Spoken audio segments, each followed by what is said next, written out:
नरेंद्र मोदी जी के नेतृत्व में 10 साल में हुआ है। और मैं मानता हूं कि ये प्रयास के बाद भी कई चीजें ऐसी होती हैं जिनके बारे में कई सदस्यों ने मुद्दे भी उठाए हैं, मैं इसका भी जवाब दूंगा।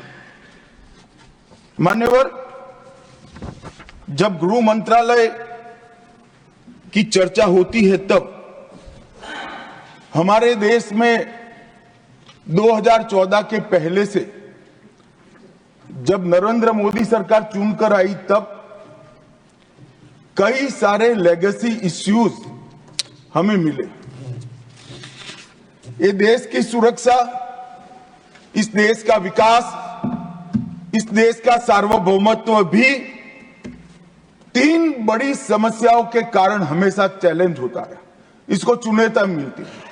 और ये 3 नासूर करीब करीब 4 दशक से देश की शांति में खलल डालते रहे, देश की सुरक्षा पर सवालिया निशान लगाते रहे, देश के विकास के गति को अवरुद्ध करते रहे और देश की पूरी व्यवस्था को कई बार तो हास्यास्पद भी बना दिया। मान्यवर, 3 नासूर थे। जम्मू कश्मीर की समस्या, वहां टेररिज्म की समस्या, वामपंथी उग्रवाद जो तिरुपति से पशुपतिनाथ का स्वप्न देखते थे, और तीसरा समस्या था उत्तर पूर्व का उग्रवाद, नॉर्थ ईस्ट का उग्रवाद। इन 3 समस्याओं का टोटल लगाएं तो लगभग 92,000 इस देश के नागरिक 4 दशक में मारे गए। माने और ये तीनों समस्या के संपूर्ण उन्मूलन के लिए एक सुनियोजित प्रयास कभी नहीं हुआ था जो नरेंद्र मोदी जी ने चुनकर आने के बाद। मैं सबसे पहले कश्मीर की बात करूंगा। मान्यवर, कश्मीर में हम सब जानते थे कि पड़ोसी देश से आए दिन आतंकवादी घुसते थे, यहां बम धमाके करते थे, हत्याएं करते थे। एक भी त्योहार ऐसा नहीं होता था जो चिंता के बगैर जाता था।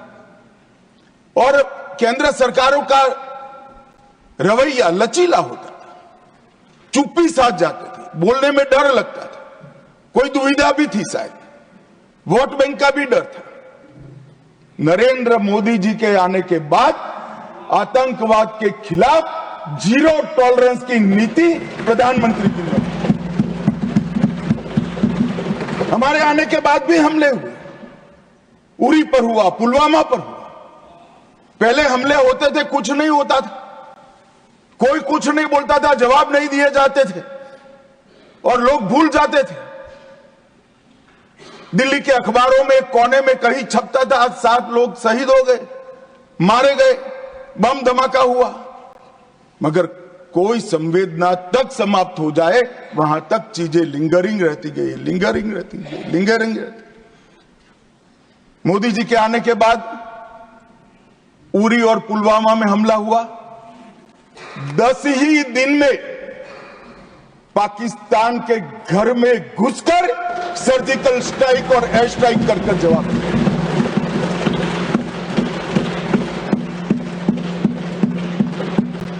पूरे दुनिया में 2 ही देश ऐसे थे जो अपनी सीमा और सेना की सुरक्षा के लिए हमेशा सम्मान के साथ तत्पर रहते थे, इजराइल और अमेरिका। वो 2 देशों की सूची में मेरे महान भारत का नाम जोड़ने का काम नरेंद्र मोदी, और वहीं से शुरू हुई आतंकवाद के खिलाफ 0 टॉलरेंस की नीति।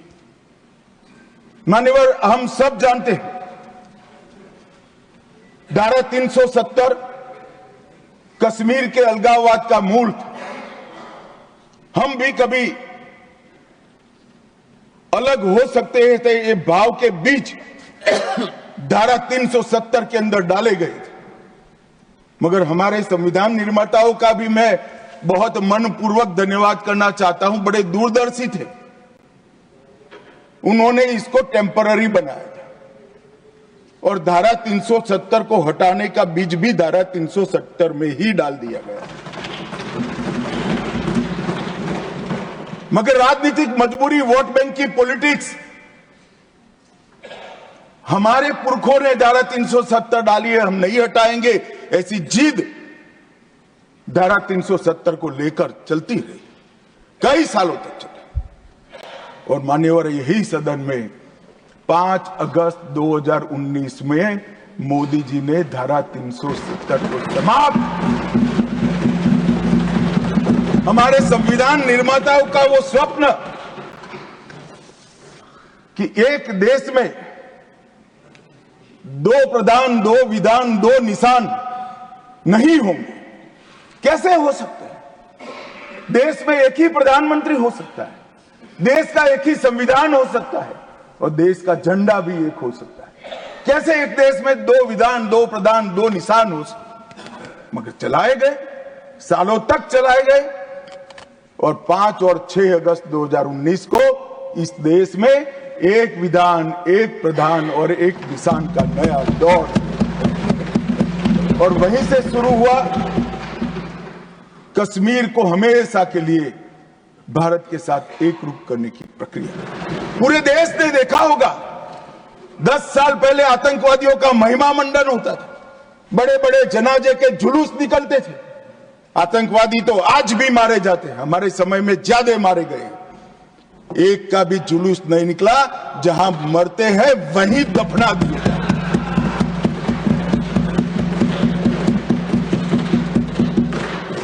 कोई आतंकवादी बन जाता था, उनके परिवारजन बड़े शौक से सरकारी नौकरी करते थे, तंत्र चलाते थे। हमने ढेर सारे आतंकवादियों के रिश्तेदारों को रूथलेसली सरकारी नौकरी से निकालने का काम किया और एक कठोर संदेश। बार काउंसिल में उनके समर्थक बैठे थे, केस नहीं कर सकते थे, हड़तालें हो जाती थी। जो समर्थक बैठे थे वो सभी या तो दिल्ली की जेल में है या श्रीनगर की जेल में है। मान्यवर, आतंकवाद और आतंकवादी दोनों के समर्थकों सरकारी रोजगार, पासपोर्ट देने में और गवर्नमेंट कॉन्ट्रैक्ट के लिए हमने बिल्कुल बैन कर दिया, हिम्मत के साथ किया और आज लोग नहीं जुड़ रहे। और इसका परिणाम क्या हुआ मान्यवर? ये कहते हैं क्या हुआ 370 से, मैं आज हिसाब देने आया हूं क्या हुआ 370 हटाने के बाद। 6 साल हो गए मान्यवर। 2004 और 14 दोनों के बीच में जो कुल घटनाएं थी टेररिज्म की, 7200 से 17 से घटकर 2242 तक। मैं 10 साल की कहता हूं, अंतिम 6 साल की नहीं कह रहा। मृत्यु टोटल जो था उसमें लगभग कुल मृत्यु में 70% की कमी आई, नागरिकों की मृत्यु में 81% और सिक्योरिटी फोर्सेस की मृत्यु में 50% की कमी आई है। मान्यवर, ये बताता है कि आतंकवाद कम हुआ है। पर्यटन फिर से शुरू हो गया, परवान भी चढ़ा। 2023 में 2 करोड़ 11 लाख पर्यटक, आजादी के बाद सबसे ज्यादा पर्यटक मेरे जम्मू कश्मीर। पर्यटन के क्षेत्र में 250 करोड़ का निजी निवेश हुआ है। डल झील पर वितस्ता महोत्सव मनाया गया, डल झील में क्रूज बोट का शुभारंभ किया गया और यहां पर लोकतंत्र की दुहाई देते हैं। उनके शासन में मान्यवर पूरे कश्मीर में लोकतंत्र के नाम पर 90 विधायक और 6 सांसद हुआ करते थे। इतने बड़े कश्मीर में जनप्रतिनिधि, 90 विधायक और 6 सांसद। अब 34,262 जनप्रतिनिधि चुने हुए कश्मीर है। ग्राम पंचायत भी है, तहसील पंचायत भी है, जिला पंचायत भी है, म्यूनिसिपैलिटी है, म्यूनिसिपल कॉर्पोरेशन भी है, विधानसभा भी है और संसद सदस्य भी है। 370 की आड़ में इसको बंद कर रखा। चिट्ठियों से जनप्रतिनिधि बनते थे, अब चुन कर आते हैं मान्यवर, और ब्लॉक विकास परिषद के चुनाव में 98.3% मतदान हुआ। अभी अभी लोकसभा का चुनाव हुआ 2024 में, एक भी गोली नहीं चली। गोली छोड़ो साहब, बूथ के रैगिंग की एक भी फरियाद भी नहीं हुई है पूरे जम्मू कश्मीर। एक जमाने में दिल्ली से गए हुए आका सिर्फ सर्टिफिकेट विजेता का लेकर जाते थे, जनता घरों में दरी की दरी बैठ जाते। आज 98% लोग वोट डालते हैं और एक भी बूथ के रैगिंग की फरियाद भी नहीं होती है, गोली भी नहीं चलती है, धमाका भी नहीं। कश्मीर के अंदर लोकतंत्र की नींव पहली बार डालने का काम किया तो इतिहास में सम्मान हमारे प्रधानमंत्री श्री नरेंद्र मोदी निकाली। कश्मीर तक गए, अपने कार्यकर्ताओं के साथ बर्फ की होली भी खेले और कहे कि मुझे दूर से आतंकवादी दिखाई पड़ा था। अरे भाई, नजर में ही आतंकवादी है तो आपको सपने में भी आएगा और कश्मीर में भी दिखाएगा। हम तो दिखाई देते ही सीधा दो आंखों के बीच में गोली मारते हैं मान्यवर, दो आंखों। हमारी सरकार ना आतंकवाद को सह सकती है, ना आतंकवादियों को सह सकती। कोई जगह नहीं है देश में अब देश के नागरिकों के साथ खून की होली खेलने वाले। मान्यवर, दूसरी समस्या थी वामपंथी उग्रवाद। वामपंथी उग्रवाद, अभी अभी किसी ने भाषण किया कि राजनीतिक समस्या है। अब मुझे तो ये सोच पर ही दया आती है। विकास की दृष्टि से पिछड़े हुए कई जिले हैं, कई तहसीलें हैं। सबको मालूम है, लंबे कालखंड के बाद हम आजाद हुए।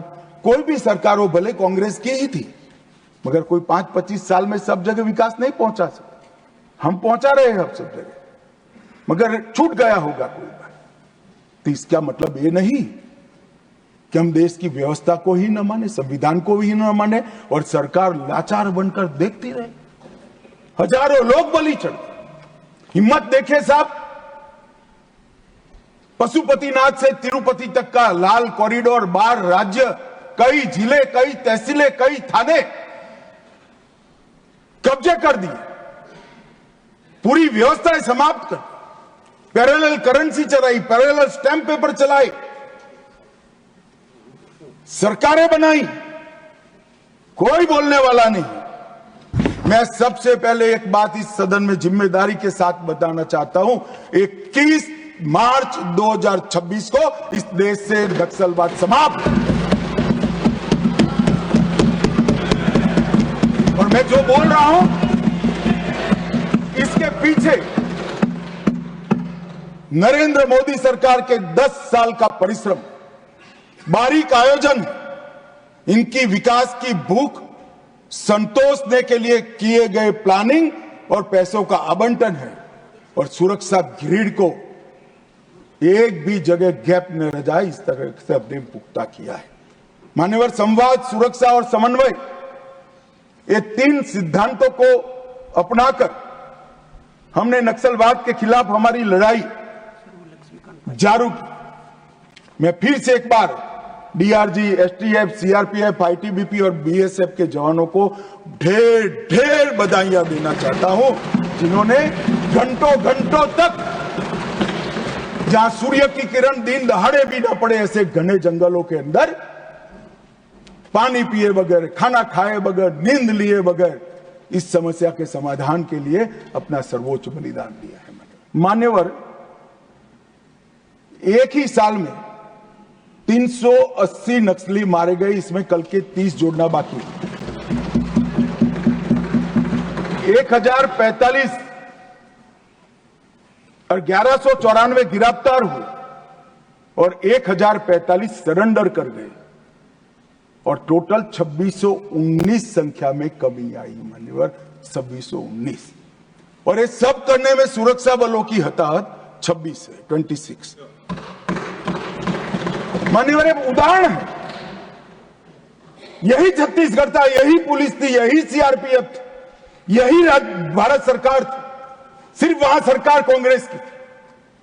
भाजपा सरकार आई, एक ही साल के अंदर 2619 नक्सलियों की फौज या तो सरेंडर कर गई, या तो अरेस्ट हुई, या तो मार गई।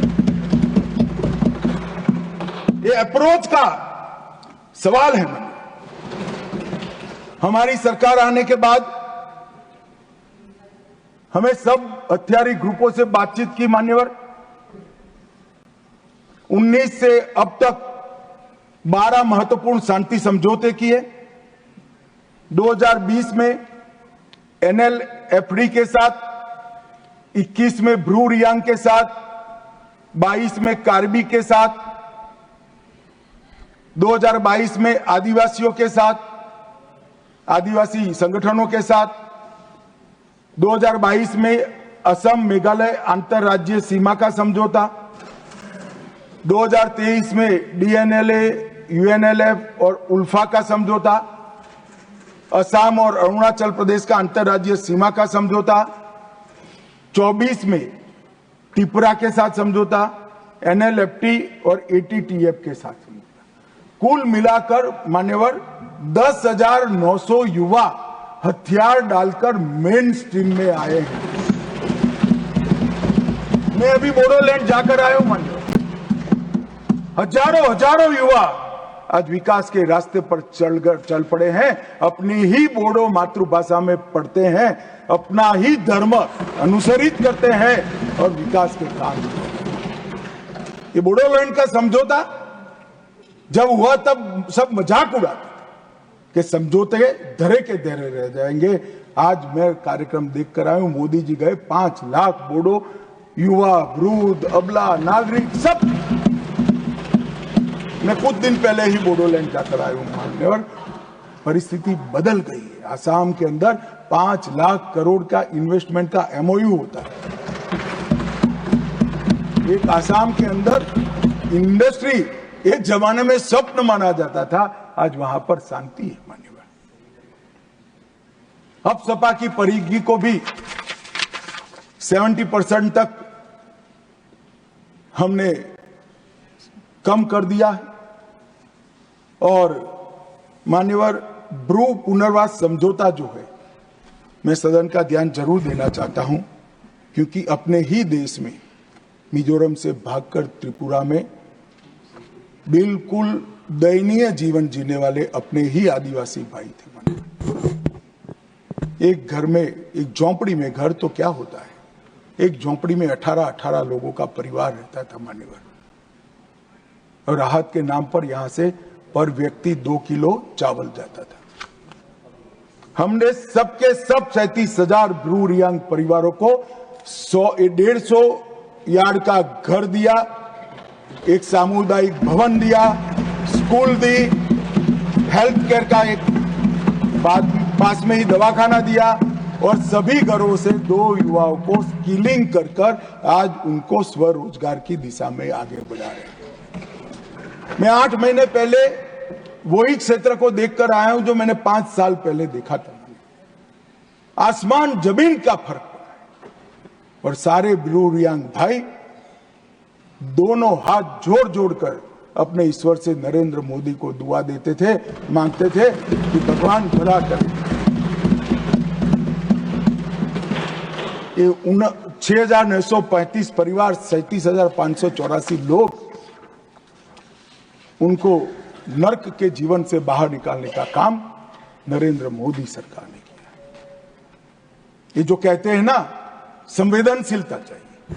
संवेदनशीलता क्या होती है, थोड़ा समय निकालकर ये ब्रू भाई के घर पर जाकर एक चाय पीकर आइए तो मालूम पड़ेगा संवेदनशीलता क्या होती है। मान्यवर, हमने विकास के बजट में भी 153% की वृद्धि की। तेल मिशन, बांस मिशन, जैविक खेती और अंडा, मच्छी और दूध में नॉर्थ ईस्ट का इंडिविजुअल 8 राज्य आत्मनिर्भर हो, ऐसी कार्य योजना बनाकर हमने समृद्धि के रास्ते खोले। मान्यवर, 17 विद्युत परियोजनाएं, 40 जल आपूर्ति, 44 शिक्षा की, 43 स्वास्थ्य की, 7 खेल की और 4 पर्यटन की नई परियोजनाएं 70% भारत सरकार के बजट से गई। रेलवे में 81,900 करोड़ का इन्वेस्टमेंट, सड़क में, हाईवे में 41,500, ग्रामीण सड़क में 47,000 और 64 नए एयर रूट और हेलीकॉप्टर रूट को शुरू कर एयर कनेक्टिविटी को भी हमने पुख्ता किया।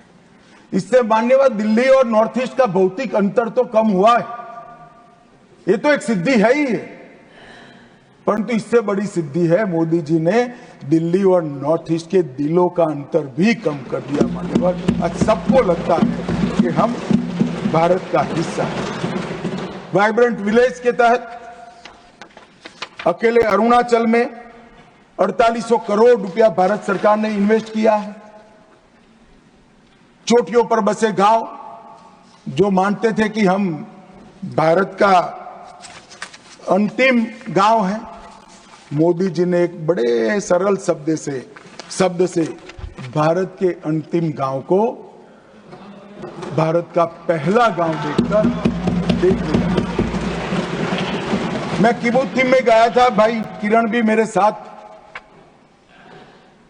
पहला गांव कहते ही जो नई ऊर्जा का संचार मैंने वो चोटियों पर रहते हुए हमारे नागरिक भाइयों के मन में देखा है, शरीर में देखा है और उनके उत्साह में देखा है, मान्यवर, वो अवर्णनीय था। और ये सारी सिद्धियां ऐसे नहीं आती, दृढ़ राजनीतिक इच्छा शक्ति चाहिए, वोट बैंक की चिंता करे बगैर कठोर फैसले लेने का मादा चाहिए और देश की समस्या ही का निवारण ही अपना लक्ष्य है, इस दृष्टि से काम करने की नीति चाहिए। इसके साथ साथ मोदी जी ने आतंकवाद के खिलाफ जीरो टॉलरेंस को धार देने के लिए कानूनी आधार भी बड़ा मजबूत किया। 2 अगस्त 2019 में एनआईए एक्ट में संशोधन कर नए अपराधों को समाये, विदेश में भी जांच का अधिकार मिला, यूएपीए में भी संशोधन कर दिया गया, आतंकवादियों की संपत्ति जब्त करने का हमें अधिकार मिला, व्यक्तियों को भी आतंकवादी घोषित करने का अधिकार मिला, डी रेडिकलाइजेशन के प्रयासों को भी कानूनी ताकत देने का काम हुआ, मैक को रिवैम्प किया गया, मैक के अंदर साइबर सुरक्षा, narco terrorism, gun running, organise crime और उभरते हुए कट्टरवादी हॉटस्पॉट मैक के रिपोर्टिंग का हिस्सा बनाए गए, नेशनल मेमोरी बैंक बनाया गया और नए जो संशोधन करे, मुझे बरोबर याद है कि दिग्विजय जी कहते थे इसका दुरुपयोग हमारे सामने होगा। दिग्विजय जी, आपके सामने नहीं हुआ। जब मैं एनआईए का संशोधन लेकर आया तब मुझे बरोबर याद है दिग्विजय सिंह की इसका दुरुपयोग होगा, आपके सामने नहीं हुआ। हमने 57 आतंकवादियों को आतंकवादी घोषित किया, जिसने देश की सर्वोच्च अदालत ने मान्य किया। 23 संगठनों को मान्य, हमने अनलॉफुल एसोसिएशन घोषित की। और मैं आज गर्व के साथ कह रहा हूं, 19 से 24 के बीच में हुर्रियत के सबसे सीरियस टाइप के 14 ऑर्गेनाइजेशन आज 14 के 14 बैन कर दिए गए। मान्यवर, हुर्रियत का अस्तित्व जिस हुर्रियत के साथ एक जमाने में बातचीत करते थे, पाकिस्तान के बातचीत करने के लिए मीडिएटर बनाया था, आतंकवादी संगठनों से बातचीत करने के लिए, वो हुर्रियत को हमने समाप्त कर दिया, जमीन के अंदर गाड़ने।